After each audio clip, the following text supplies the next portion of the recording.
what we'll do today is we'll talk about what are some of the criteria that you need in order to apply. And this is pretty much consistent across the state, the city, the county levels. I'll actually walk us through some of the definitions or the way they define an eligible business in the next coming slides.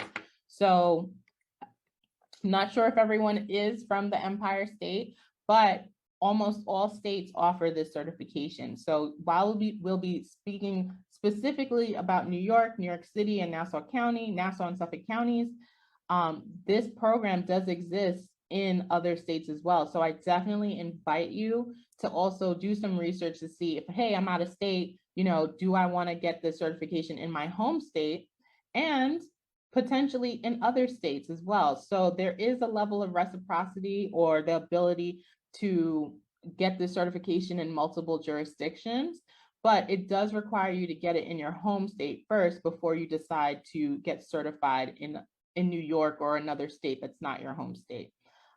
Similar to what I said before, New York City also offers this certification, but the good thing about New York and New York City is that there is the ability to do a joint application. So we'll talk about that briefly, but that will help to cut down on the number of papers that you have to sign and print and do and all of that good stuff, right? We don't want to keep giving the same information over and over. So it's nice that New York State and New York City have the ability for you to get both certifications at the same time through one application at the state level.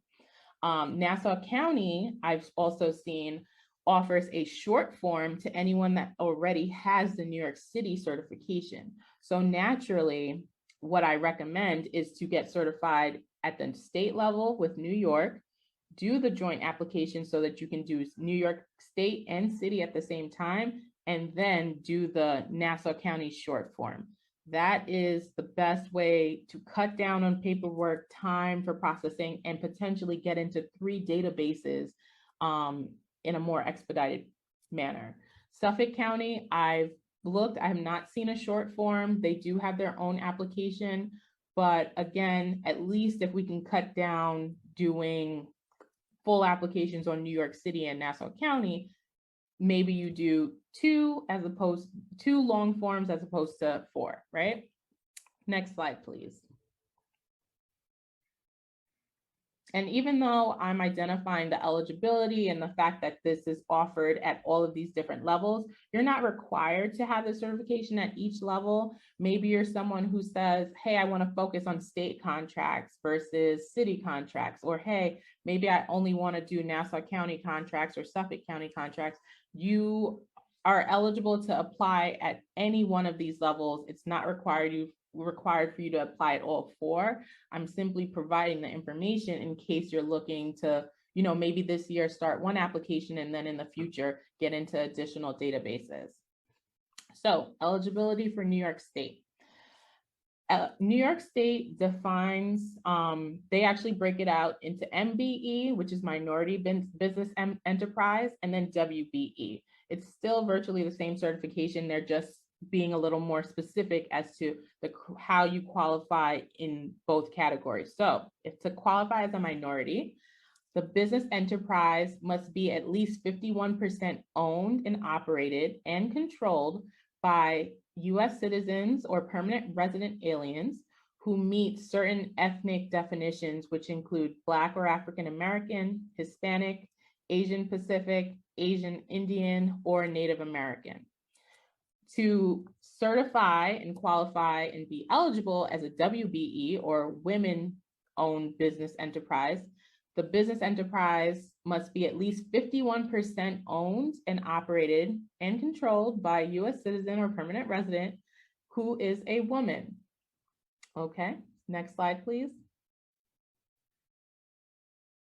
Now, I like the Nassau County definition because it's very similar to New York City.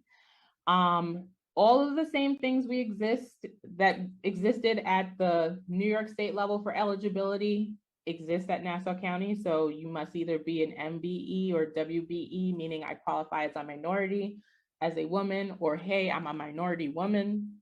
You qualify as long as the entity is 51% owned by someone within one of those categories. And the other thing that's great about this definition is at the end, it says you must be in operation for at least 1 year. So whether that's New York State, New York City, Nassau County, Suffolk County, they all require you to be 51% owned by either a woman or minority and in operation for at least 1 year. So even though the wording is different, they all actually have the same criteria, which also helps with the joint application process, because you have to meet the same eligibility criteria regardless of where you're applying. Next slide, please. So this is a definition for Suffolk County. Again, it's pretty much the same thing as Nassau: 1 year of service or operation, minority or women, 51% owned. Next slide, please.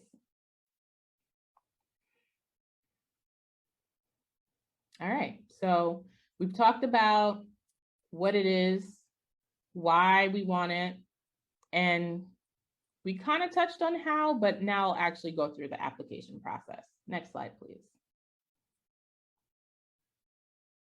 All right, so the application process, I mentioned, it requires you to fill out some paperwork. Some of it may have to be notarized. So you definitely have to, it's not something that you may complete, you'll probably complete in 1 day. It might take 2 days, just simply to get through the documentation you have to attach. You have to complete the forms, print some things, take it out to get notarized, but it's definitely something you can complete within a day or two.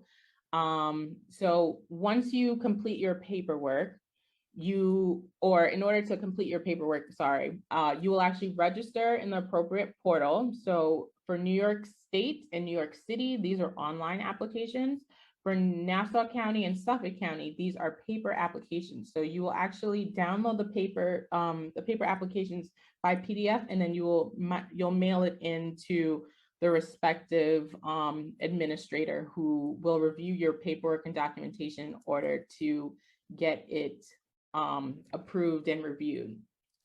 The other caveat with a New York City application is that there are 2 databases for vendors that you have to pre-register in. So that is the PIP database, and then also the passport database.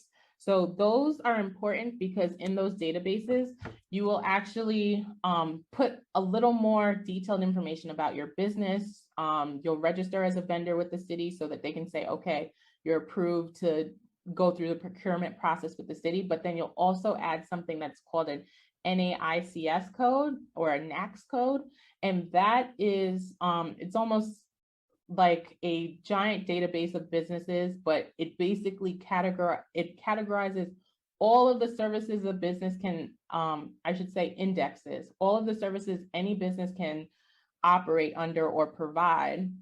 And based on your service, there's a code associated with that service. So that's how they kind of figure out, okay, we need someone to provide janitorial services. They will enter in that NAICS code in the request, the request for proposals, or RFP. And then when you go into the database, you can search by your NAICS code and say, hey, show me all the contracts that are looking for janitorial services. When I put that number in, it'll filter the database to show me anything that's eligible for that NAICS code. So it's a way for them to index all the services that they could potentially want to hire. And then for you to match with them, you have to identify your NAICS code. So if you are not familiar with NAICS codes, the federal government uses this, local governments, city governments. You can look this up for free online. You can start to search things like janitorial service, like NAICS code, or accounting service NAICS codes, and just start to familiarize yourself with that system of indexing businesses. So register in the portals. Next, you will gather your supporting documents. We'll go through that in a little bit. And then you'll complete your application, you'll submit it, you'll mail it out if that's appropriate. And then you'll also be prepared to provide responses if there's anything that needs to be clarified in the application that you submitted. So I'm gonna present a brief video from New York State, and this is just talking about how the application process is being done now and what to expect when going through the application process. Thank you, Jennifer.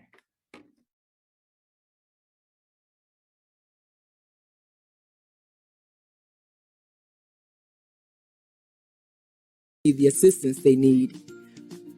Ready to begin the process, Aaliyah knows the best way to set up her application for success and faster processing is to have all the necessary documentation beforehand to avoid any delays. Next, Aaliyah visits the New York State Contract System website to select the application that best meets her business qualifications.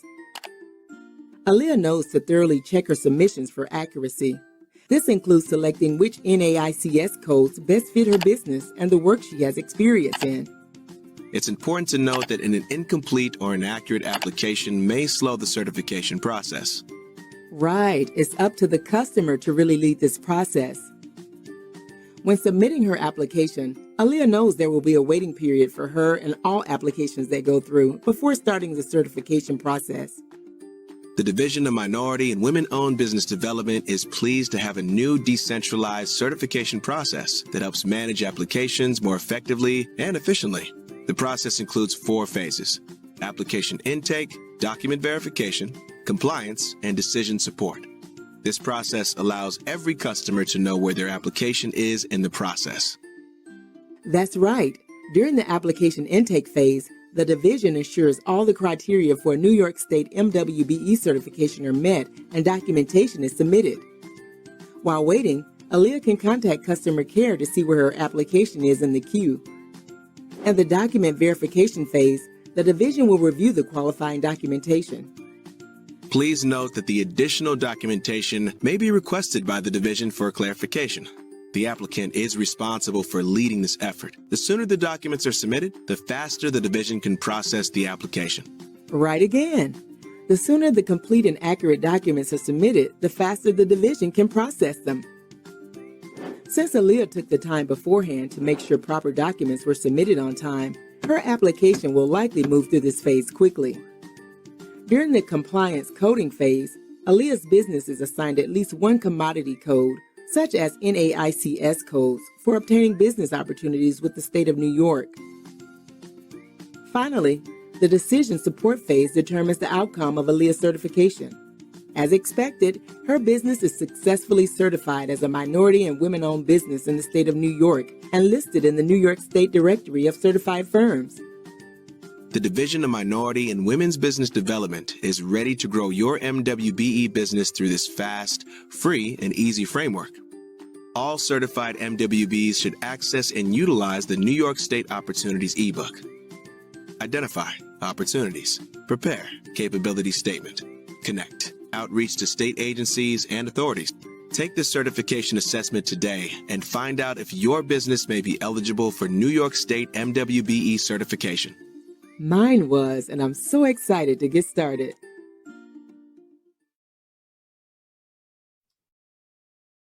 Okay, next slide, please.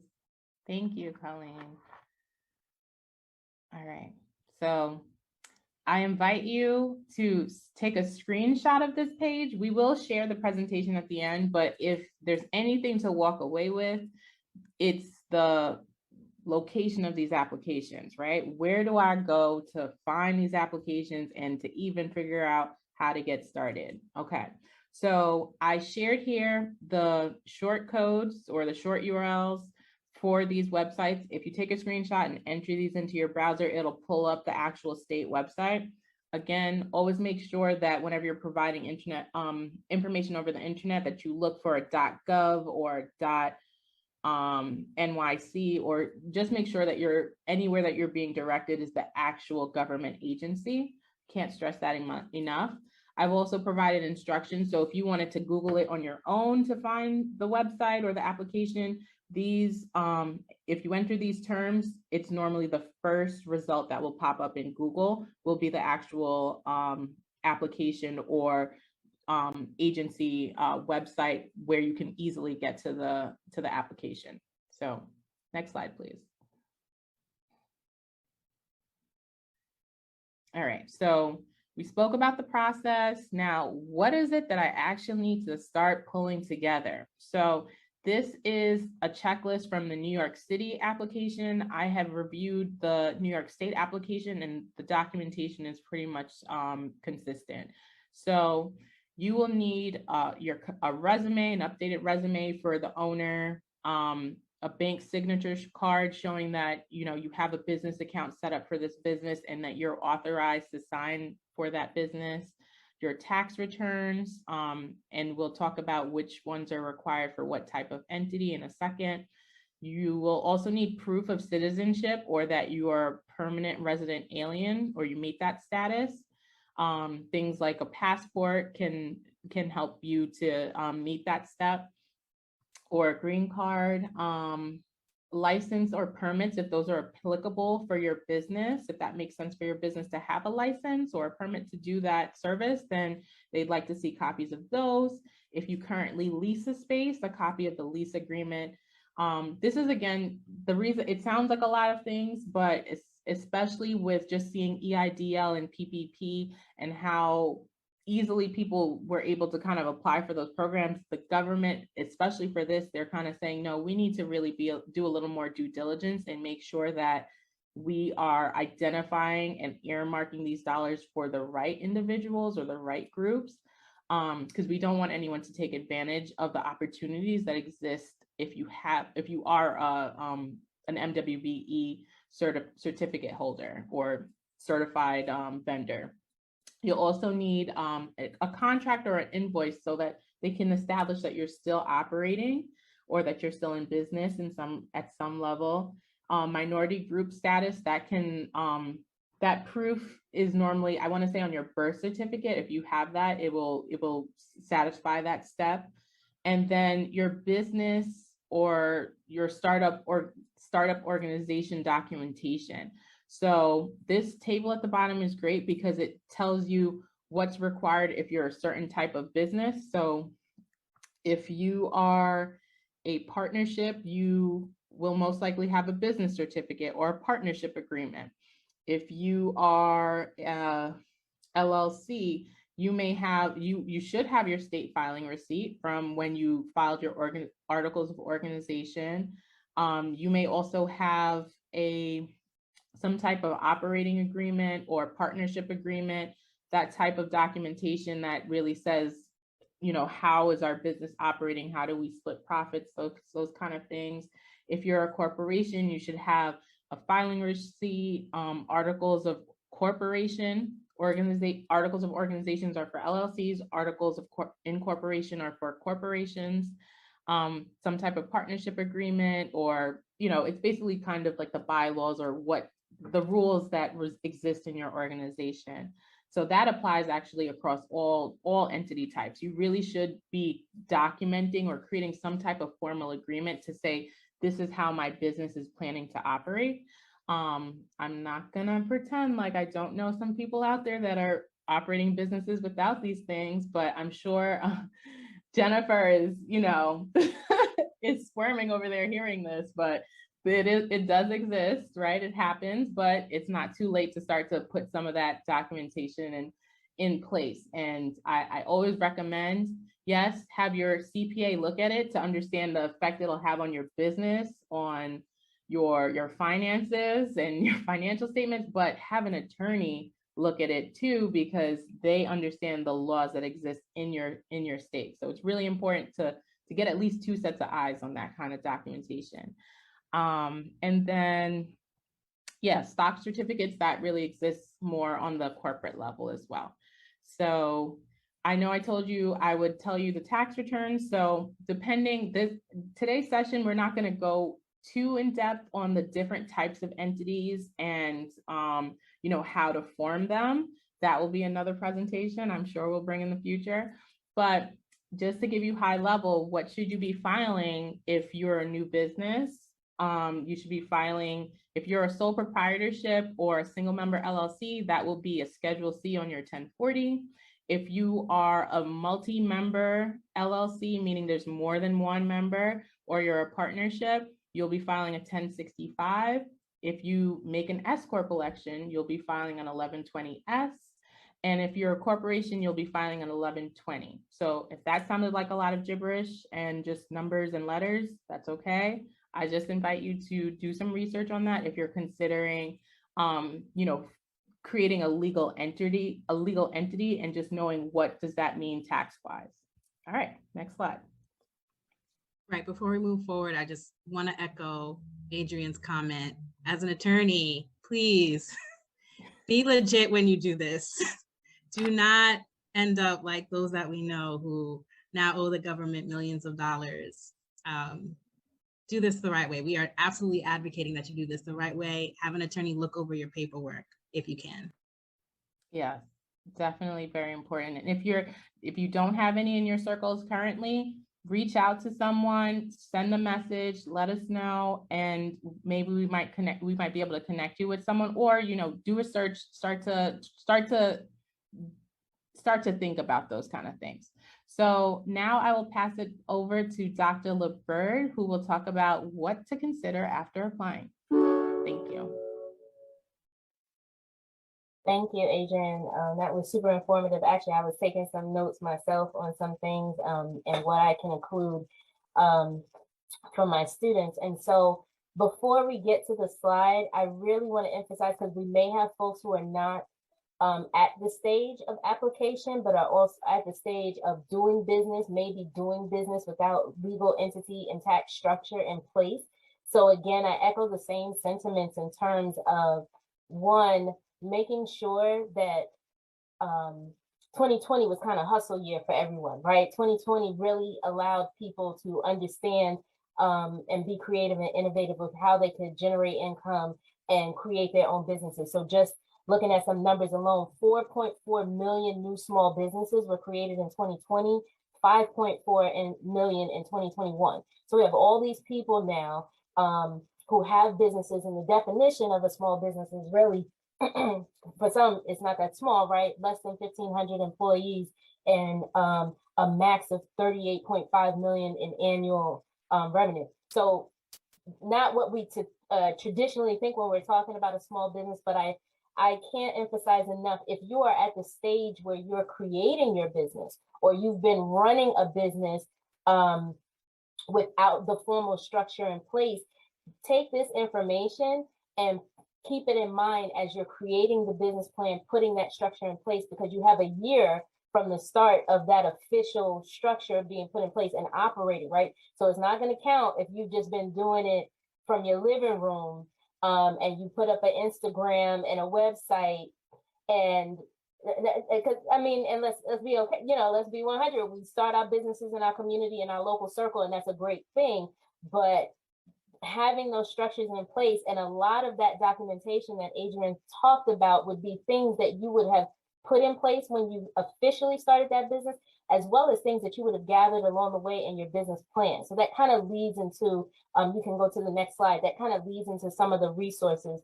And I chose some of these things. This one is in particular after you have applied. So one caveat to that, if for some reason you get denied, because of lack of clarity in terms of how your operations are looking, or in documentation, you have, and I just want to make sure, you have 30 days from the receipt of the denial to put it in writing, and you can appeal. And that appeal process does go before a judge, and it is in the court of law. So again, saying that, making sure that you have your I's dotted and your T's crossed.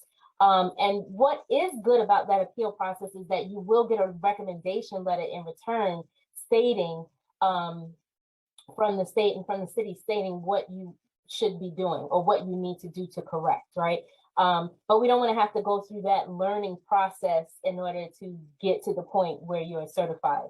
The other thing too is recertification, at least for the state, happens it just went from 3 to 5 years. So once you have this, you still need to show that you're operating in the same capacity. So I had a couple of questions that I wrote down that definitely that I'm gonna send to some of my students that I know or former students that are operating, be like, hey, are you still in this space? Did you shift focus? Did you change partners? All of those things would impact your ability to stay eligible for that certification. Can you prove your 51%? That's a very interesting one, right? So if you're, especially if you're in business by yourself, it's not a big deal. But if you have a partner and maybe you're doing all the work, but someone else has put up the capital, can we show that 51% ownership? So all just some things to make sure that you have in place, and you can get in place, right? So you can always recertify, and like I said, you can reapply, as Adrienne has so thoroughly explained. So once you get that approval, now you can go through and look at the contract opportunities. I was actually on a couple of the sites up until now. You can literally Google. Suffolk County has a site, Nassau has a site, and the state has a site, and the state's links. Should I put it in the chat? I guess I'll put it in the chat. Those links are there. So even if you're not at the point of registering, you can see exactly what Adrienne was talking about in terms of looking by industry, looking by service type, and seeing if someone has current contract, if they've had contracts in the past, if the county has contracts. I live in Suffolk County, so if the county currently has any open contracts and what that would look like. So in this slide, you can search those opportunities by dollar amount. Something that I would put a caveat, or I would kind of put an asterisk, viewing quarterly forecasts of discretionary purchases. Anytime things are discretionary and you have to build out your budget and build out your plan, I think in the previous slide, Suffolk County has, you have to actually articulate basically not only what you will do, but how you will do it. And then there is compliance reporting required along the way. So if I write that my service that I'm going to provide you requires a 5% administration fee, I have to show what is that fee, right? Like, how am I spending that? Is that operational cost? Is that brick and mortar maintenance? What is those things? So kind of the same process that you would go through in terms of building your business and applying for capital, I would continue with that same mindset as you're researching opportunities, because the dollars are great, but as soon as you get the dollars, like we know, the government is not playing with these games, with these coins. You have to account for all of it. And so even in my 9 to 5, we have just kind of ventured into the space of contract opportunities. And not without giving too much detail, we've done a recent contract providing theater services to students and to young people in the juvenile detention center, right? So the way I would build a budget for operating and explaining what we do is very different from the way the county looks at that budget, and very different from the way, and we could talk about that, it might be a fee for service budget versus an operational budget and things like that. So I would really go through the directory. They do have a ebook out that you can download. They definitely have tons of videos as well as other resource materials that you would use. And I would even look at if they make it available, and Adrienne, you correct me if I'm wrong, if they have, in some spaces, the procurement process for some organizations is public.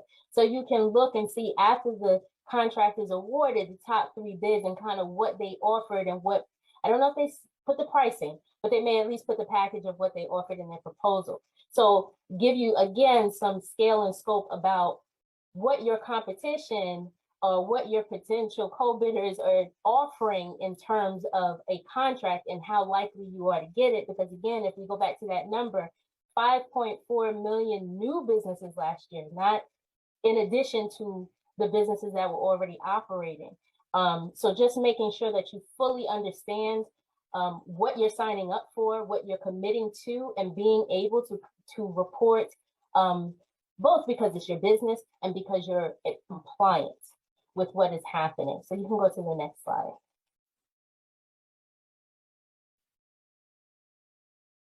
Now this list is long, but it's great that it is long.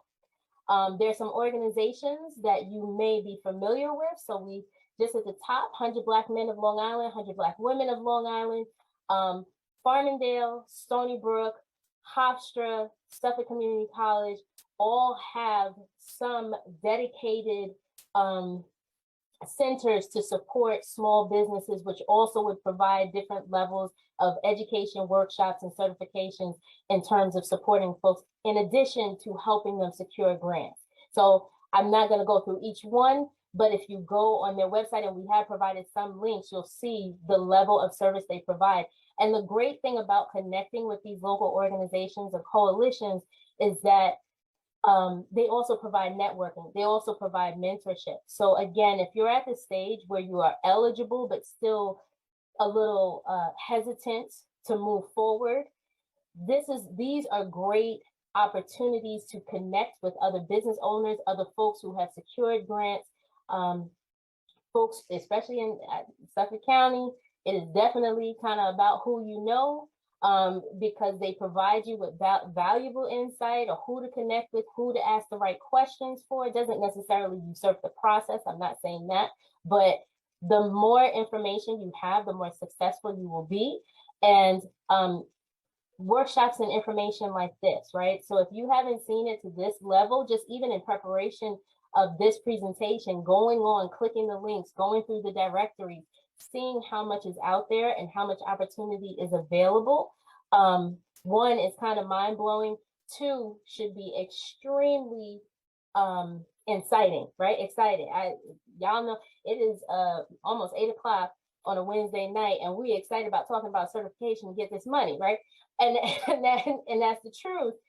Even though we do this in our day jobs, there is so much opportunity out there, and we do want to see our Black and brown and our women take advantage of it, because we're driving the business on the other end. We're already driving the business from the consumer side, so we should absolutely be driving the business from the organizational provider and service provider side. So again, I will put some links in the chat, but I really just encourage you. I was, again, learning more about how many organizations there are, and this is really just kind of Suffolk County. This list here is just Suffolk County. That does not include Nassau and the state, but for some of these organizations, they have chapters. So 100 Black Women and all these other organizations, they have chapters in their respective regions. So, and I'm pretty sure even if you don't live in their region, they're not going to deny you the information because you don't live or necessarily operate your business in that place.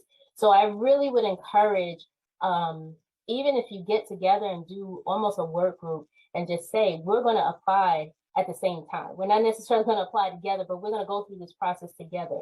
We're going to make sure we download that checklist that Adrienne provided and make sure, did I file my taxes? I'm not really sure. Yeah, that should not be a thing, right? You know, is my banking in my name or is it in my organization's name? You got a year to fix that, right?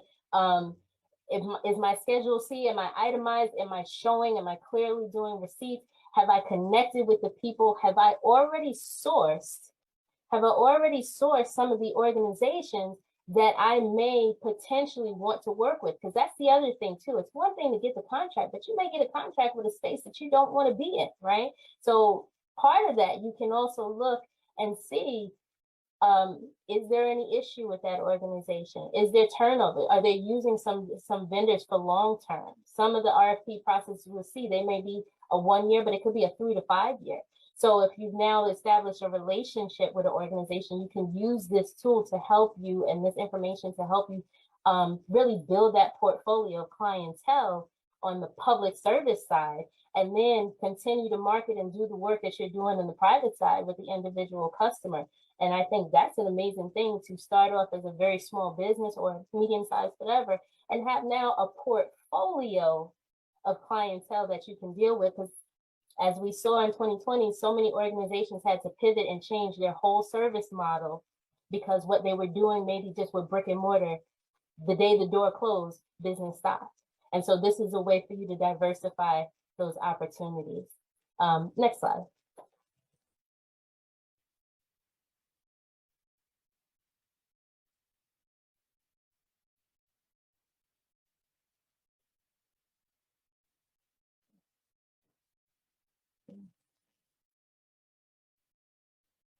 And so here again, we have included some of the larger organizations. If you right now were to Google the certification, especially at a regional level. These are the organizations that would come up. The state and the county contract system are there, so you can actually click on those links or put those in your browser and go through and see what those contracts look like, see who's been provided those contracts. And I feel like I'm sorry, I just lost my train of thought, went blank because I got all excited about talking about money and clients. It's too much. But in any event, this was a very comprehensive yet succinct conversation in about 45 minutes, 50 minutes. This definitely, if this is something that you're interested in and you really are at the stage, especially if your business is more mature and you've been operating for 2 to 3 years or more, I would definitely suggest that you look at this again to expand your portfolio and then reach out to us or reach out to, and we'll connect you. You know, any question, we're never going to give incorrect information. So if we don't know, we will definitely direct you to the folks that we do know or the spaces that we do know in addition to what's here, because we really want to see our communities win in terms of the economic development. We're seeing a lot happening right now in the market. We're hearing a lot of uncertainty, not just in the current state, but some people are projecting for the next couple of years. Those folks who are able to maximize the opportunities and their ability to provide service and need will be the folks that will thrive and survive. I'll say it that way, thrive and survive. We all want to survive, but we definitely want to be thriving. And so this has me thinking like, wow, do I need to start a new business? Let me get this popping. And I think we should all have that kind of mindset, right? Because if you're doing something and you're just sharing it with friends or family, and they're paying you for it, please, that's the other thing too. Please, as you're looking through the contracts, also look at what people are charging, because you do not want to get a bid. You don't want to win a bid just because you are the lowest and it does not truly match the level of effort and service that you're providing. I've seen it in some other RFP spaces where folks are just like, oh, well, I come in the lowest. Well, yeah, no, but you're doing twice as much work as what your competitors are at. So also make sure that what your the opportunities that you're trying to take advantage of are not taking advantage of you, right? So that we're doing the thing that will expand our business and expand our portfolio. And that's why I also like the certification document that Adrienne had put there saying the resume. Most of the time, we don't think about a resume in terms of our business. We think of our business outcomes, right? With how many customers, marketing, and money. But think of this as adding to your business resume, not just for you as an individual, but being able to say, yes, I'm doing this work in New York, and now I am going to leverage it in other states, and I am going to be doing this work nationally, definitely regionally, but absolutely nationally. So that really, next slide. Oh, I'll jump in here on this last resource. So I know we focused a lot on MWBE. So if you're in that process, maybe you're a year or more established, and obviously that was the crux of this presentation today.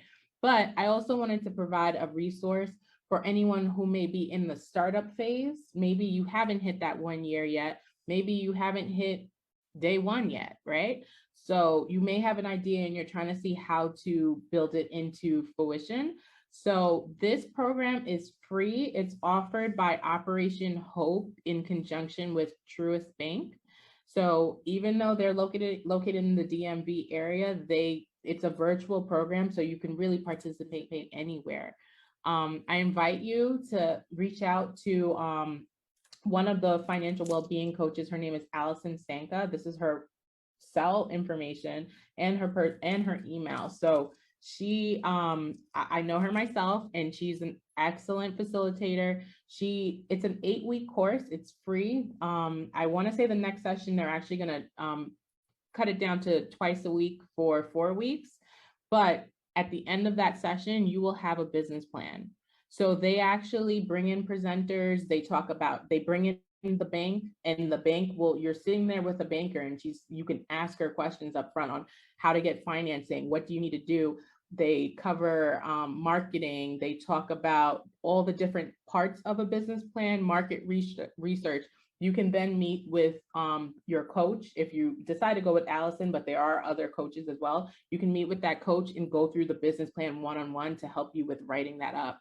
So a lot of businesses, they start operating, but some of the places where they start to drown or flounder is when they realize, okay, I didn't actually put together a business plan. I don't know how to answer some of these questions when I'm looking for financing.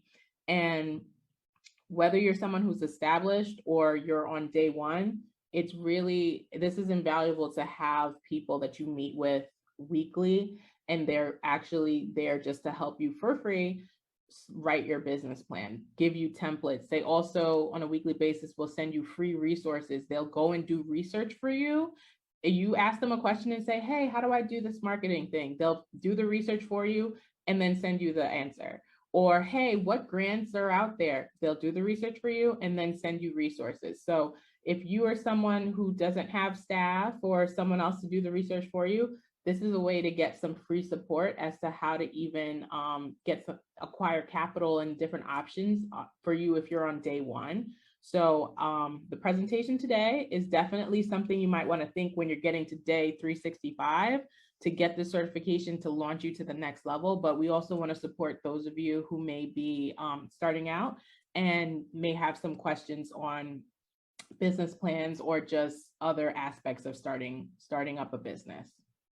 And I would say, thank you for that. If anything that was listed there is new to you as a business owner, seek the training, right? If you have not done a SWOT analysis, if you do not know what your forecast is, if you don't know what your break-even analysis, and this is the things that I teach in my course, again, I love the fact that this is free, because even though there's a nominal fee for some of the other programs, especially out here on Long Island, like I said, there's an EAP center at Suffolk, one at Hofstra, Farmingdale, you can definitely, and you don't have to be students, you don't have to be enrolled students to apply to those programs, and specifically for community.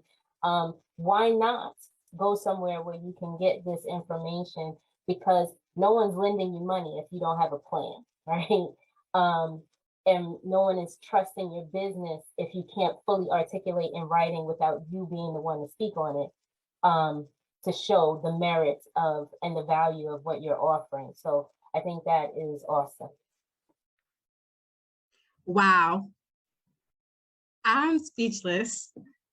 The amount of information shared on tonight was a lot, but it was really, really, really informative. So I again want to thank both of you for sharing all this information with those who are attending and those who will view this presentation at a future date. I know I learned a lot. I learned that just because you got it the first time doesn't mean you're not going to get it again. So 3 to 5 years recertification is something that someone who has gotten the certification should be expecting to do. I learned that 5.4 new businesses were created in just the past year. I learned that there are a ton of resources out there for those who are interested in getting certified. And I was actually surprised at the amount of resources the government is providing for this. So this isn't sort of accustomed to people hiding the ball. And Dr. LaBird, you did mention that on Suffolk County, it's more about who you know, but it is sort of refreshing to see that there are resources online that you can just Google to get information. So at this point, I wanted to ask you guys some questions that have been submitted previously to the start of this program. And if you know the answer or want to chime in, feel free to just unmute yourself and answer the question. So Dr. LaBird had mentioned earlier that over 5.4 new businesses had been started up in just the past year or so. So my question to the both of you is, are these certification programs for grants that are highly competitive, or is there sort of a space for everyone who submits a proper application? I'll take this. I'll start off and then you can answer, Dr. LeBert. So just to clarify, there are grants that are available, but there are also contracts. So contracts are very different from grants because grants are really, dollars that, you can spend if you, based on the terms of that grant application. The contracts though are really services that you will provide or products you will provide because you're in contract to meet a need that the city has. So a grant may not always require you to go and do something physically or provide a tangible item, but the contracts will. So yes, they are very competitive because it depends on where you're applying, right? So if you're at the state level, then you're competing with everyone at the state level, right? If they're within a space that they could respond to that contract. At the city, think about all the people that live in New York City or the businesses in New York City. When you start to get lower, now it's Nassau County, it's a smaller pool. So the reason why we wanted to cover all of these different pools is because yes, it is competitive. So knowing where all of the competition can exist can potentially have you strategize and say, okay, well, maybe not at a state level, I'm not there yet, but I could maybe consider a county contract first before I want to get all the way up to the entire New York state. So I totally agree with that. And I also would say too, think of competition in terms, especially in a contract, because right, it's not necessarily a 1 year or 6 months. Some, like, for example, someone who's doing contracting for, let's say, social services, right? So let's say you own a home, that home needs to be renovated to be made accessible for the clientele that's going to be there. Most of the time, folks who are doing that work, they're not just doing one home at a time, right? There's a portfolio of properties that now small contractor, and I don't even want to necessarily small, that private contractor now is working with the state maybe on 2 to 3 different projects and will be continuing to secure contracts on other projects, in which case now you've established a relationship at the very least, right? The work is good, you've established it. So I would say, yeah, once you get in, it's definitely competitive because state work, any of this work moves quickly and there's an abundance of it, as Adrienne stated in the beginning of the presentation. If they could do it in-house, they probably would, right? But we don't have the capacity to do that, so. And if I could just add one other caveat, the great thing about the database is that you can search your codes and see how many other businesses have that certification with that code, right? So I believe I searched in New York State or New York City, I can't remember which database, but I'm an accountant. So I searched to see how many other accounting firms were in that database, and it was 29. So think about, I know there are hundreds of accounting firms in New York City, but being able to take that from hundreds down to 29, I think it's invaluable, especially since I want to highlight the fact that some of these contracts are earmarked for MWBE. So if you really want to understand competition, go to those databases and see how many other people have that certification for the business or industry that you're in. Wow, thank you for that information. And thank you for clarifying the difference between the contracts and grants. I think that's a really extremely important, significant nuance that needs to be highlighted for those who may not really understand the lingo or understand exactly what having a certificate does for them as a business. So I think maybe everyone has this question: when can I see these coins? My certification was approved. What's this time frame? So time frame, right? So how quickly is the government working? So the answer is it depends. There are actual different laws and limits for discretionary spending. I know you had mentioned that earlier. So if it's within a budget, I want to say it's less than $500,000. Yes, in New York City, up to $500,000, they can go through a streamlined process to contract with vendors directly. So they can go directly to the MWBE and solicit MWBE database and solicit vendors if it's less than $500,000. Now, if it's above that threshold, then they now need to go through an application process, bidding, and so on and so forth. So that can take 90 days plus. They may even issue an RFP and say, okay, it's 30 days or 90 days before the window closes for them to then review the applications, to then, you know, inform and go through all the processes to make sure that everyone checks all the boxes to actually perform the service. So it's a complicated question to say how quickly it is, but what I would say is the thing to offer is that up to $500,000, they could potentially go to you directly in that database and contract with you if they're aware of your company and that you're actually performing the service that they're looking for. So I'm not sure about everyone, but I mean, I'd be okay with $500,000. And so we talked about, okay, we got the certification, we're on the database, we're getting money. What about those who completed who are in the process of getting certified, but got rejected? What are some reasons as to why they might have gotten rejected? And then the second part to that question, Dr. LaBerge had mentioned earlier that you have 30 days after the denial to appeal.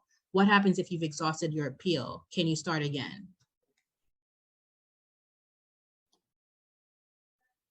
So I'll jump in first. Yes, you can reapply. So there are a few timelines to be aware of. So once you do submit your application, actually there is a timeline for you to, or a window for you to get all those documents in. I want to say it's, you know, between 3 and 6 months. I'm leaning more towards 3, but I believe after that period, then your application, if you don't submit all of the paperwork, you'll actually have to start it over. So it is time sensitive. That's why we invite you to pull your paperwork together before you actually start the application, because then your window to actually submit everything starts.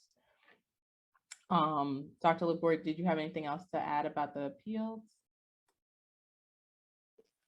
No, so I did. Well, so really, like I said, in writing, it's the 30 days. I think 90 days after that, you would have your, potentially have the hearing. You get a letter after that. And so, I mean, I think in terms of that, I wouldn't, if somebody is afraid of rejection, a denial, and an appeal, I would say the best way to prevent that is the preparation, right? And make sure you have everything up front. And if you're going through your documentation or using any of these resources that we've mentioned to review your documentation, guaranteed if they have questions, then that process will come up with questions, right? So I would definitely err on the side of extra preparation, and before we click the button, just go through everything, and maybe even over articulate. And that's why the importance of kind of that business plan process is also crucial, because a lot of that you would have had to articulate that purpose, that mission, the vision, your partnership, your financial structure, your financial forecasting, your capital sourcing, all of those things you would have had to articulate in that business plan, as well as having your appropriate tax documents in terms of what type of structure you are and who's involved. So if you had that from the beginning, you are much less likely. I think the gray area may be how you're providing a service. What is your mechanism and how are you sustaining those things? I've seen that on, you know, in my professional, like, how are you actually doing this? What is considered in the vague space of administration, you know, or operational things, and you have to really spell those things out.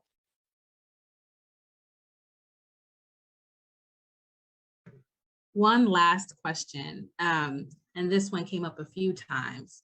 Multi-level marketing firms, entities, businesses, are those the type, is that a type of company or business that would be eligible for certification? What kind of, or what type of businesses would be eligible for this type of certification? So multi-level marketing businesses. So with accounting and all of these things, it depends, right? So if you are technically an independent contractor, an independent business, you might be able to do the application and apply, but if this is a multi-level marketing program and there are more than, let's say, 300 employees and so on and so forth, it's most likely going to depend on the actual program itself as to if they would allow their independent contractors or independent business owners to even apply on behalf of the business. So what I would invite is for you to actually check in with your upline or whatever directors are in your region to even ask them if this is something that, based on your contract with the business, you'd be even allowed to pursue based on your relationship with that company or that brand.